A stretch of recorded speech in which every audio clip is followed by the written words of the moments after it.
Hello everyone, my name is Corazar, and welcome back to the Vintage Story Guide. We are back in the world on this last day of October, and as you can see... there he is. Bert ended up following me into the main house a couple episodes ago, and I forgot to mention that he is living here now. So this house is no longer empty. It does have an inhabitant, it just isn't quite us yet. And I want to soon get around to fixing that, but I want to get fully into the Iron Age first, and that's what the episode today will be about. We are going to finish up the very last parts of getting into the Iron Age. 2 episodes ago, we went and made some preparations. We went and mined out a bunch of black coal. We burned up a bunch of wood into charcoal, and we started on these stacks and stacks and stacks of fire clay bricks, and we have a ton of these things. We do still have a few more raw bricks to do, but I am not super concerned about them because we are full up here. Yes, we are very full on bricks right now. Wow, look at that. Anyway, in the last episode, we went down through our translocator here and ended up in the south, where we did a couple things. One, we bought a ruined but fancy helmet and a very functional sort of rapier and estoc from this guy down here. And then we came over here where we got 71,000 units worth of iron ore from the peridotite area there, and it is all bountiful. Check that out. Where is it? There we are. We have so much iron ore. That is 710 ingots worth. I am never going back there. Well, I did. Actually, between episodes, I did go back and I went and grabbed the storage vessel that was there, as well as the pink apples and the, I think it was spelt that was in there, just to bring it back, and also because I wanted to check on the trader again, but they didn't have anything new. They did flip over their trades, but they didn't have anything else that we wanted, so I didn't buy anything. Anyway, today we're going to get into the Iron Age. We're going to make some iron tools. We're going to go over how to fully process your iron ore into iron blooms, from there to iron ingots, and there to iron tools. And we're going to make a few things out of iron today that you really can't make with anything else, like the Blackguard short sword and the Blackguard square shield. But let's get started. We have everything we need, except for these, which can go away. These are basically just money printers right now. Goodbye, money printers. And we are going to get right into setting up our bloomeries. Now, the bloomeries are nothing different than we did for glass, so we're just going to get a whole bunch of this, because I want to do as many of these at once as we can. Bearing in mind that each bloomery will only produce 6 iron blooms, which process into 6 iron ingots at a time. So that is indeed 6 iron tools, which is great, but if you're looking to make anything fancier, iron plates, iron armor, and so on, you're going to want to make sure you have a lot of iron processing all at once. So I'm probably going to line probably this side and probably the other side of our little house here with bloomeries after I cut the grass.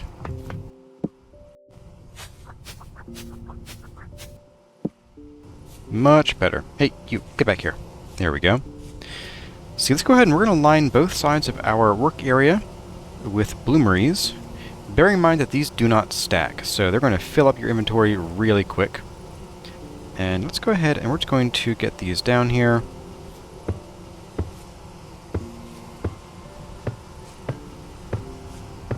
Eight, not bad. I think I'll do 8 more, and then line the other side, these bloomeries. And now we're going to need some more of our bricks here, and we'll turn these into chimneys.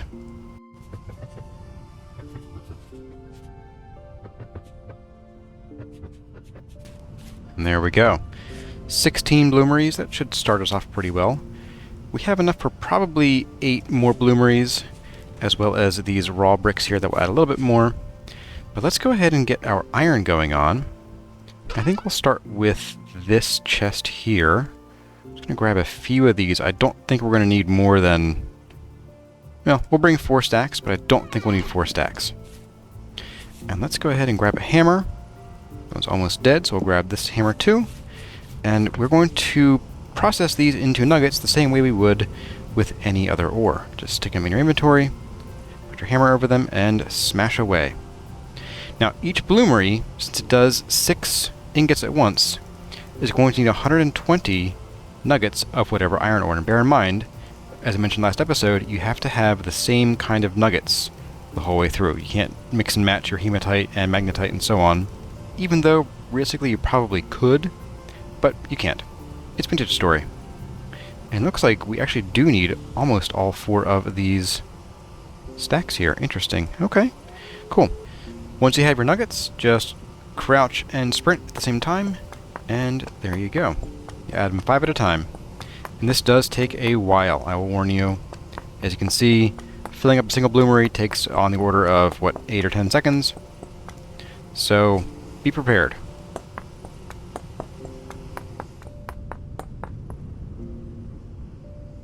Wow, okay, that was fun. And now that we have all of our hematite in there, we can go ahead and restack these. We have 1 full stack of that left. The wolves approve. And in general, I kind of recommend personally using charcoal over black coal whenever you have a chance, just because you can easily renew your charcoal. The black coal, not so much. So I think we have enough. That's 10. Ooh. I think we might not quite have enough charcoal. That's okay though. But we're going to go ahead and fill these up. And luckily these only take 6 charcoal or other coal. Wow, okay, just barely. And do note that iron is when you're kind of getting into the materials that generally require more coal in order to process from start to finish. Because what we're going to do here is we're going to process these in the bloomeries, of course, into blooms. That's 1 piece of coal for each one. And then you need to hammer those blooms into ingots. And unlike ingots, you can only put 1 iron bloom into a forge at once. So that's 2 pieces of coal per ingot. And then, once you are actually going to process them, unless you are using them hot off of your anvil after turning the bloom into an ingot, then you will need to heat them up again, and so you'll be looking at another piece of coal or so per 1 to 4 ingots. So this gets pretty expensive on fuel. Let's go ahead and light these up, and then talk about the next steps, and what to do in between.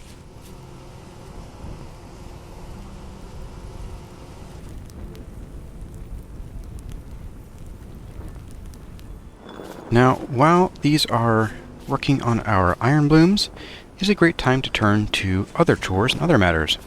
First of all, you're probably hungry after a long day's work, so eat up. Now, because of the things that we want to make, there are some other odds and ends we want to do. Now is a great time to start some more dye making if you are going to be making anything interesting with dye. And we are.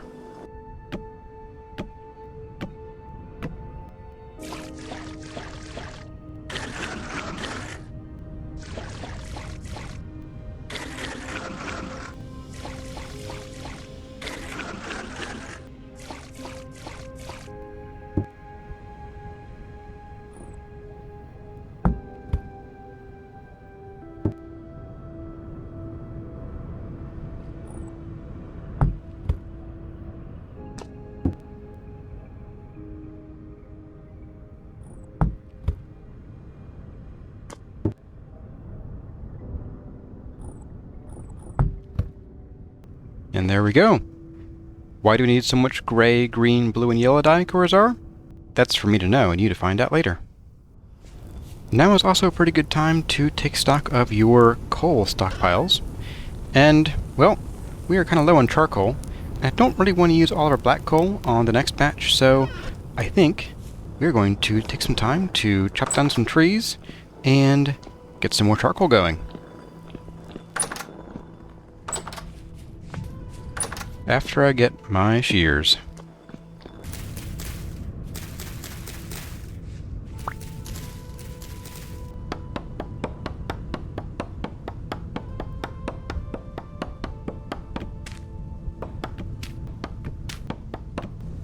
Oh my. We're starting to shiver. I guess we should go switch into our winter clothes now, shouldn't we? Let's get a fire going to warm ourselves up first.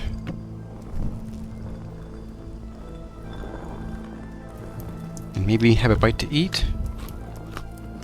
And maybe even put on some more porridge. And now that we're all warmed up, 37.3, still a little chilly. Let's go and get our winter clothes on.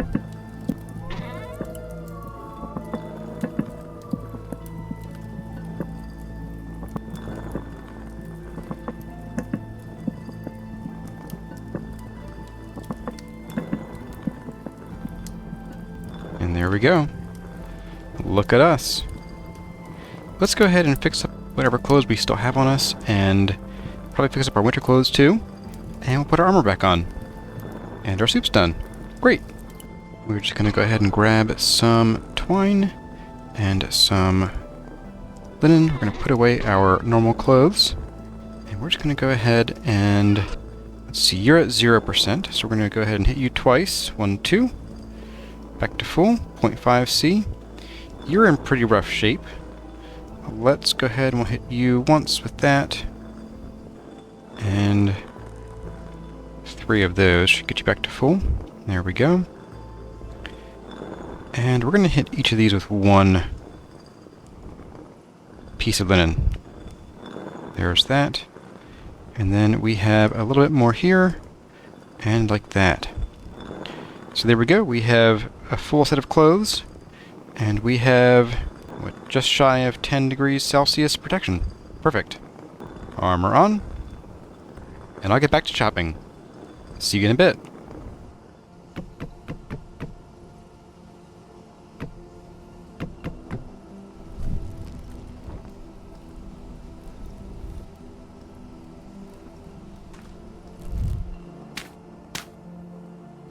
Oh hey, sorry, didn't see you there.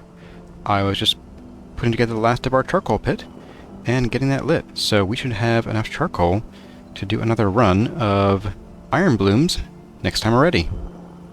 Now it has been at least 12 hours, and 12 hours is the proper number to wait. Thou shalt not wait 11 hours, and 13 is right out. But 12 hours is enough to get your bloomeries finished, and then you can go ahead and break them open.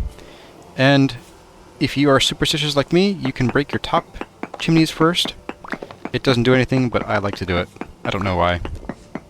And then you will see each bloomery base has 6 iron blooms. We can go ahead and break them.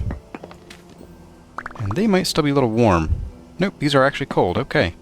So we got some cold iron blooms. We're going to go ahead and break all of these bloomeries. And these ones over here.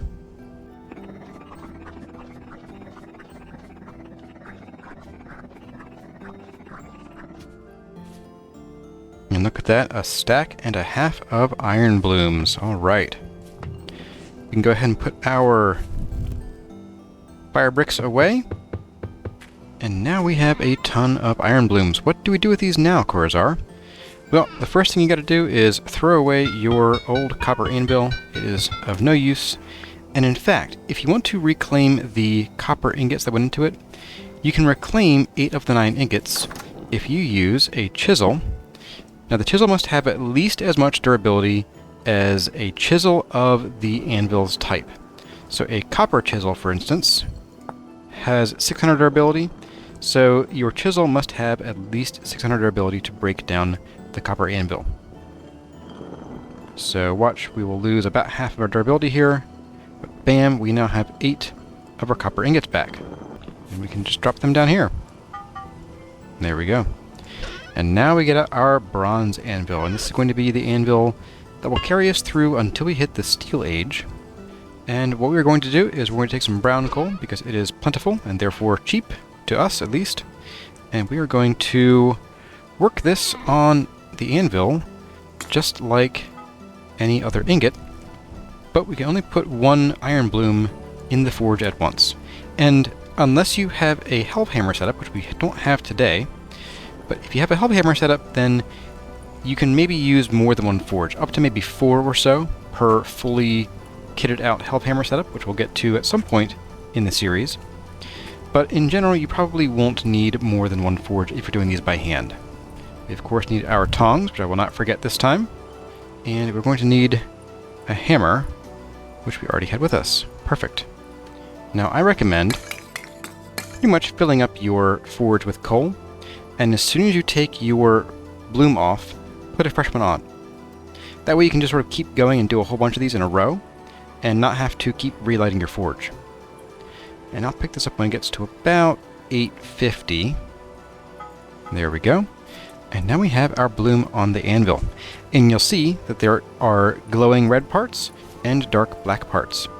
We need to use the split to break away the black parts, the slag.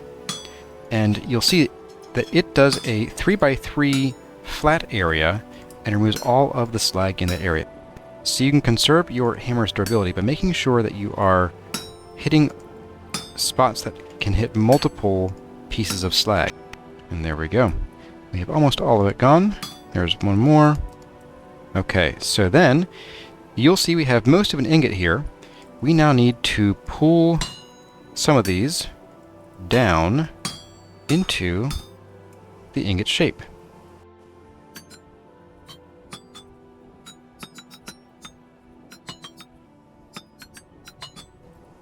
And then, like everything else, you split the rest of it off.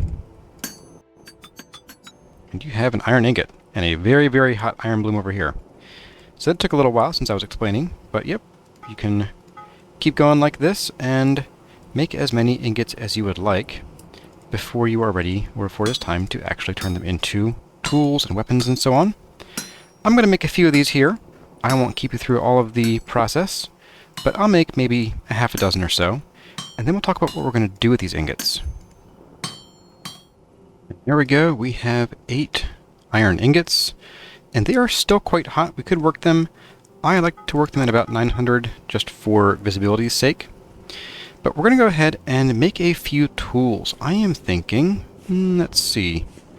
Let's make a couple odds and ends. I am thinking we're going to make maybe a pickaxe and a prospecting pick. How's ours doing?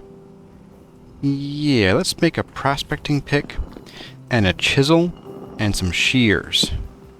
Our saw is doing okay. So yes, so pickaxe, chisel, shears, and prospecting pick. Unless we have a spare one over here. We do not. Okay. So, just like normal, you heat the ingots up. You can no longer cast once you get to the Iron Age. I mean, you can cast copper and bronze, but Pinch's Story does not currently have the ability to cast iron. I don't know if Tyron has plans to introduce that later once we get into, like, really deep Steel Age stuff, but currently iron must be hammered out entirely by hand. So we're going to go ahead and see if we can just pull these off of here at 1100 and put these next 4 on. There we go. So let's do a pickaxe.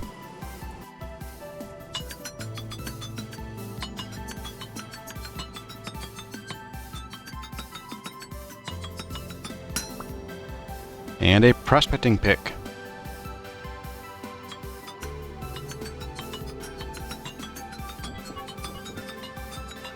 And a scythe.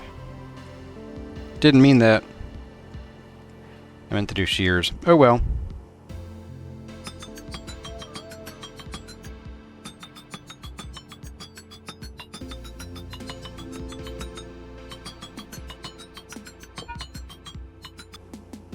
And this time, a chisel.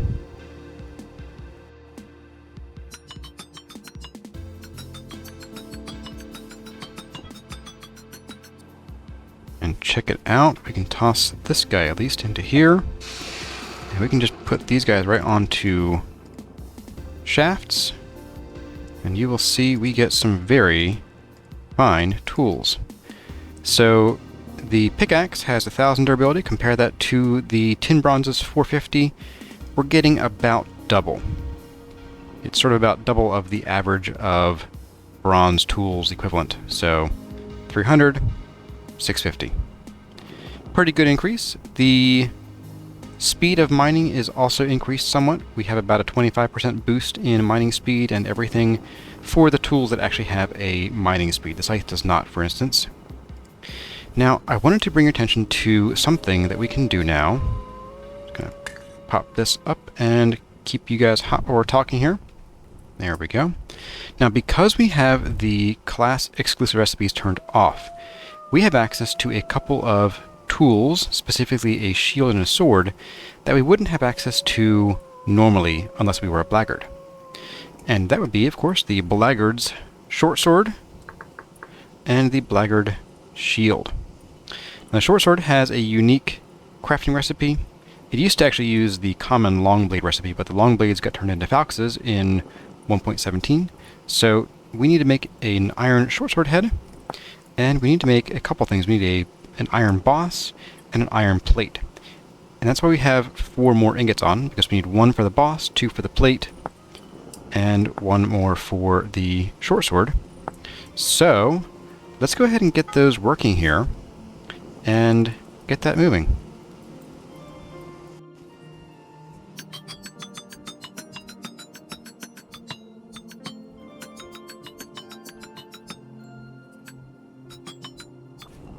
Grab our chisel before I forget it there, and it despawns. And we need the iron boss next. There's that. The iron boss can be made with a single ingot. Beware that it actually has 2 layers to it, and you will need to knock out some of the voxels on this bottom layer here. So what we're going to do is we're going to draw this toward us here like this.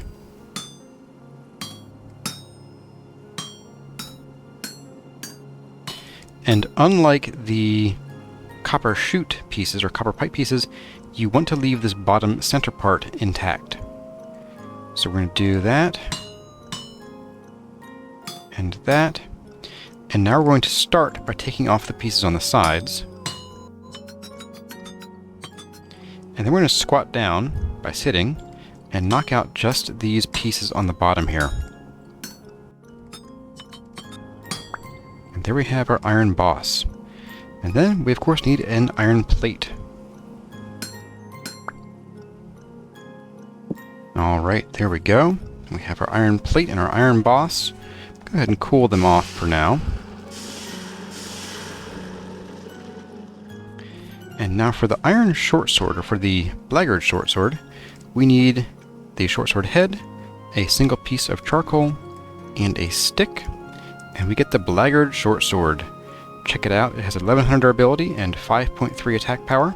It is very similar to the S-deck that we found, but it has basically twice the durability.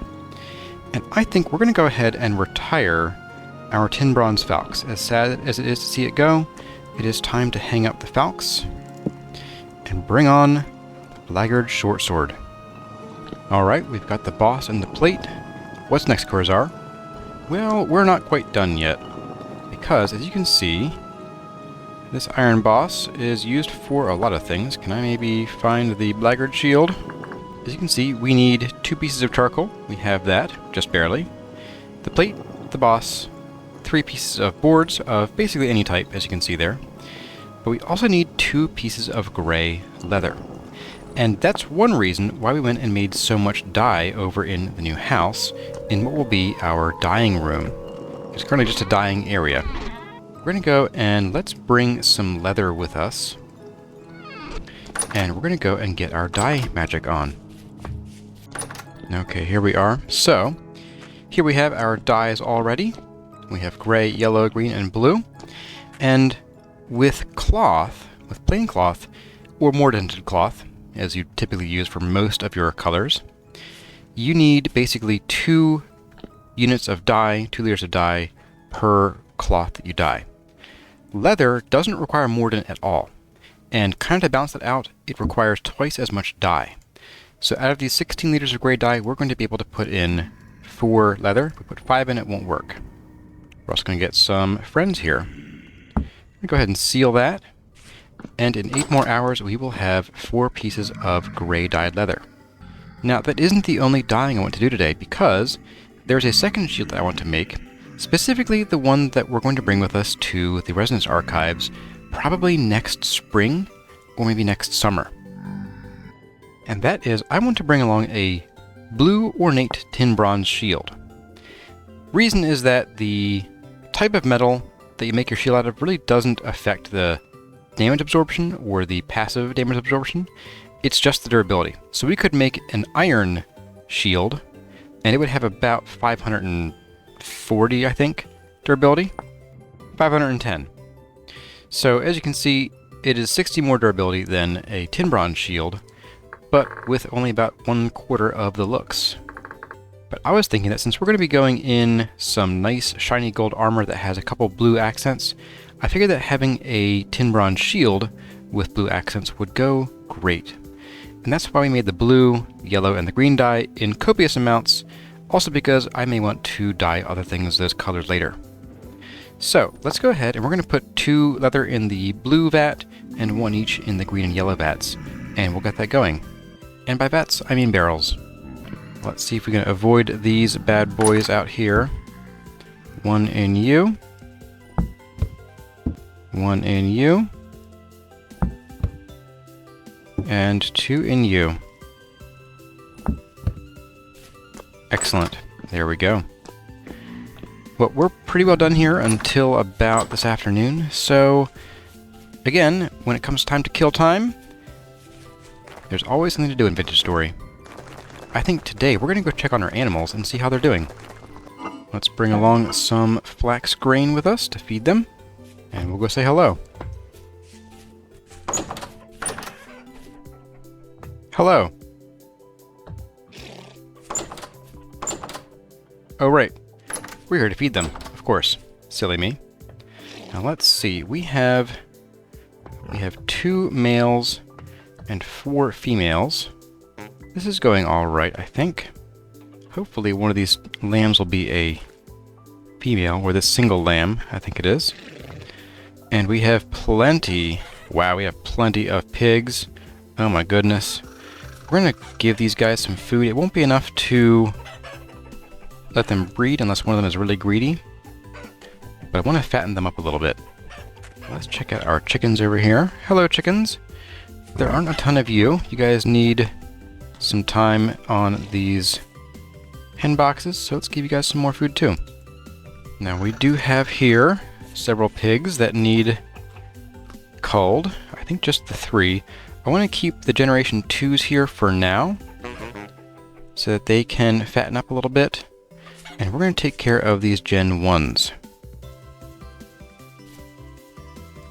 I have no idea what happened to these pigs. They just sort of lay down on their own, and yep, that's how they got here. Huh, weird. How did all this meat end up in my inventory? I have no idea. Okay, I think it's been about long enough. Let's go and check on our dyeing leather back here.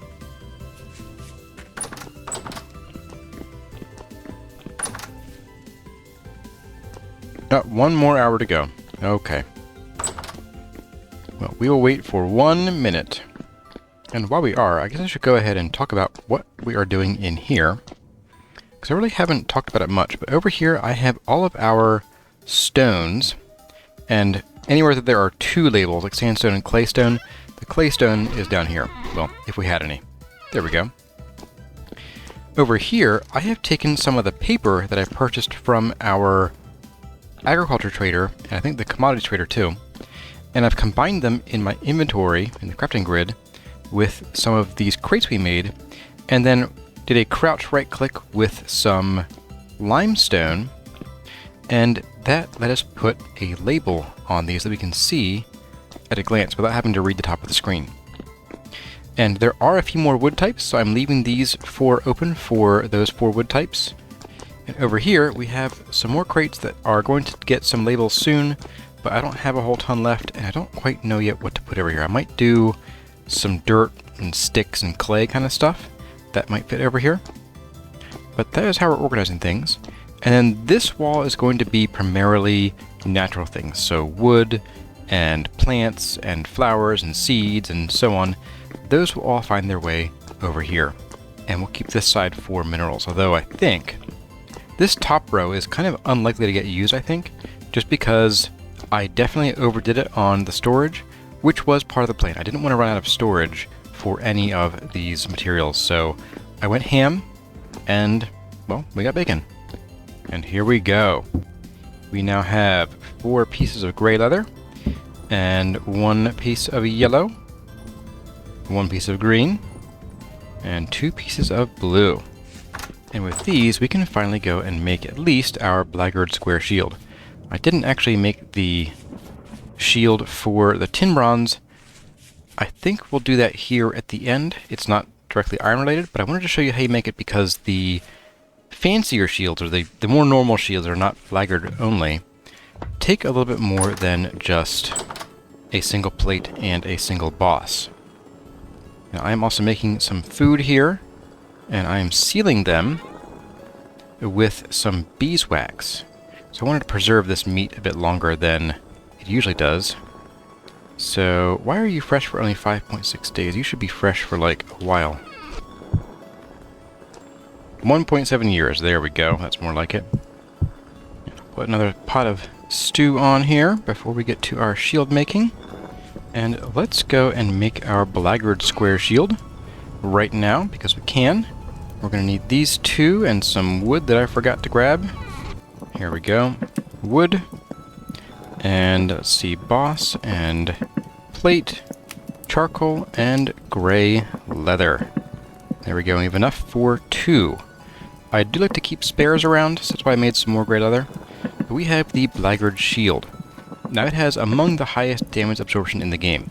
The shield we're going to make here, if I can, here we go, a wooden shield, no, and a tin bronze shield. So all the metal shields have basically the same damage absorption, both the active and passive uses. It's mostly the durability that you're going to see a difference in. So we are able to get 400 durability out of less material here than what's going to go into the tin bronze shield. The tin bronze shield basically uses twice as many metal ingredients as the blackguard shield, but it only has, what, 12% more durability. So I tend to like making blackguard shields, and we will use this basically just for our Resonance Archives adventure or adventures. Now, as I said, in order to make the tin bronze version, we're going to need 6 ingots rather than 3.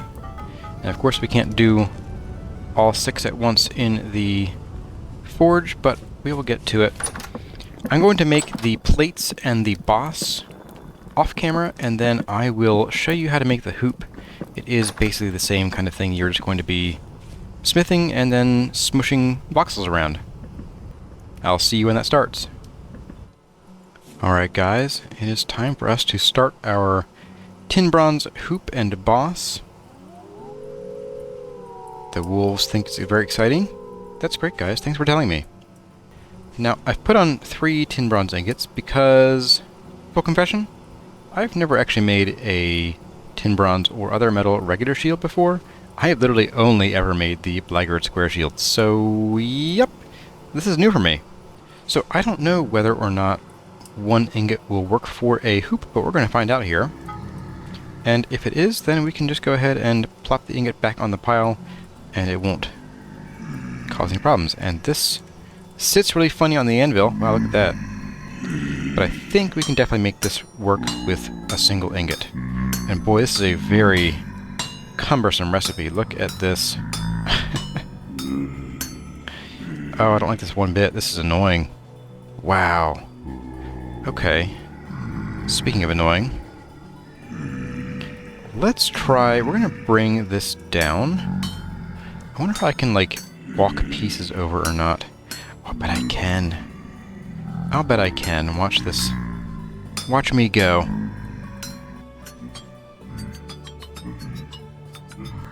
We'll bring these down here, of course. Now what I want to find out is if I go ahead and I'm going to just move these guys to the side just in case I need them later if I mess up. But if I split one of these not you. Oh, darn it. Well, as I was saying, like I said, if I mess up, now I want it down. There we go. So if I split like this guy Can I walk these two across here? Oh, I can. Look at that. Okay, perfect. So we're going to split, actually, all of these. And we're just going to walk these down here, while the drifters walk and crawl right in front of our faces.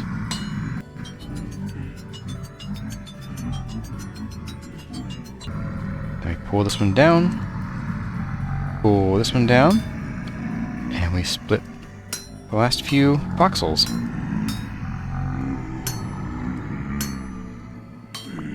Cool. My very first shield hoop. Look at that. So we can just drop you back on the pile. And we're going to make a boss out of you.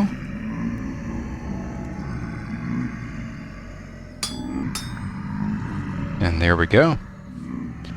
We can go ahead and put together our shield here. We're doing a blue ornate shield, so we need the boss. Oh, we need a sewing kit too. Wow, okay. So I'm going to guess that these ornate shields are actually exclusive to the tailor as well. So let's get this going on here. I think it was like this, and then like this. I'm pretty sure the blue is there, and green and yellow there. Hey, look at that. We have ourselves a very fancy shield. If I can back the camera up. Look at that. Wow.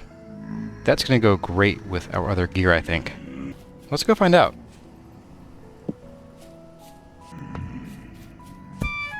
Bye, guys. Hey, Bert. It's been a while. Let's see. Let's grab the helmet and the sword. Put the helmet on. Put the shield on. And okay, it doesn't quite match, but I think it's still better than carrying the blackguard square shield with our fancy armor. Yeah. We'll see. I mean, at this point, the shields are both about the same functionality-wise, just that the square shield costs less money, or materials. But we'll go ahead and we'll just leave these back on here, like so, and our armory grows. Now, I'm going to leave our existing shield, which has served us very well.